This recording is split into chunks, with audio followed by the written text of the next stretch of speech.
Vladimir Poutine est prêt à tout pour ses proches. Le 1er juin dernier, le média d'investigation indépendant russe Proect a consacré un dossier à Vladimir Poutine. L'occasion pour nos confrères journalistes de révéler l'existence d'un domaine officiel du président. L'ex-femme de l'homme d'État, Lyudmila Poutina, et leur fille, Katerina Tikhonova et Maria Vorontsova, seraient logées dans les nombreuses villas de luxe qui ont été construites dans la ville, à l'image d'un véritable village du tsar. Selon le média russe, la grande majorité des logements a été financée par des sociétés offshore, mais également par des prête-noms afin de dissimuler l'identité des habitants. Pour étayer leur enquête, les journalistes de Proect se sont notamment appuyés sur des échanges privés entre la fille cadette du président, Katerina Tikhonova, et son époux, Kirill Shamalov. Grâce à ces informations, nos confrères ont révélé que la construction de ce village du tsar avait commencé en 2006, soit 7 ans avant le mariage des deux principaux concernés.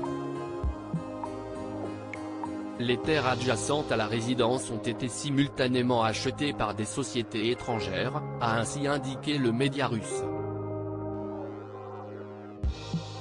En parallèle, 2 villas ont été achetées par l'entreprise chypriote Ermira, qui a notamment été qualifiée de portefeuille du président par Proect. Mais ce n'est pas tout. 2 autres demeures, qui ont été acquises par une société offshore panaméenne, ont été enregistrées au nom de Kirill Shamalov quelques jours avant son mariage avec Katerina Tikhonova. Vladimir Poutine a 70 ans, retour sur son évolution physique en imagé Vladimir Poutine, le village du tsar attaqué par des drones ?